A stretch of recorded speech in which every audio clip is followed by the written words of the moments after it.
World class state library ఏర్పాటు చేస్తామన్నారు మంత్రి నారా లోకేష్. అమరావతిలో 150 కోట్ల రూపాయలతో అంతర్జాతీయ ప్రమాణాలతో వరల్డ్ క్లాస్ స్టేట్ లైబ్రరీ నిర్మాణాన్ని చేపడుతున్నామని మంత్రి నారా లోకేష్ చెప్పారు. రాష్ట్రంలో లైబ్రరీల అభివృద్ధి, సెస్ బకాయిలకు సంబంధించి ఎమ్మెల్యేలు మండలి బుద్ధప్రసాద్, పల్లె సింధూరారెడ్డి, గణబాబు శాసనసభలో అడిగిన ప్రశ్నలకు మంత్రి లోకేష్ సమాధానమిస్తూ సెంట్రల్ లైబ్రరీ నిర్మాణాన్ని 24 నెలల్లో పూర్తి చేసేందుకు చర్యలు చేపడతామన్నారు.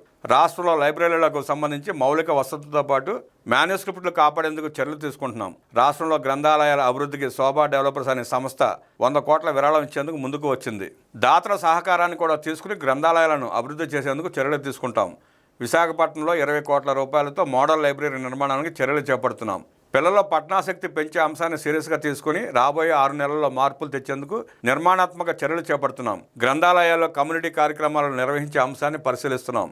ఇందుకోసం కార్టూనిస్టులతో కూడా చర్చలు జరిపాం. మంగళగిరి నియోజకవర్గంలో మోడల్ లైబ్రరీ నిర్మాణం చివరి దశలో ఉంది. ఈ లైబ్రరీని అక్టోబర్ నెలలో ప్రారంభిస్తాం. రాష్ట్ర వ్యాప్తంగా 175 అసెంబ్లీ నియోజకవర్గాల్లో మోడల్ లైబ్రరీల నిర్మాణాలను చేపడతాం. ప్రస్తుతం 13 మాత్రమే జిల్లా గ్రంథాలయాలు ఉన్నాయి. కొత్త జిల్లాల ప్రాతిపదికన 26 జిల్లా గ్రంథాలయాలను ఏర్పాటు చేస్తాం. ఇందుకు సంబంధించిన ఫైలు ఆర్థిక శాఖలో ఉంది. గ్రంథాలయ సెస్ బకాయిలకు సంబంధించి 2022-23లో 40%, 23-24లో 45%, ప్రస్తుత సంవత్సరం 52% మాత్రమే వసూలయ్యాయి. పంచాయతీరాజ్, మున్సిపల్ శాఖల మంత్రులను సంప్రదించి బకాయిలు వసూలు చేసేందుకు చర్యలు తీసుకుంటాం. గ్రంథాలయాల్లో కాంపిటేటివ్ ఎగ్జామ్స్ కు సంబంధించిన అన్ని రకాల పుస్తకాలను అందుబాటులోకి తెస్తాం.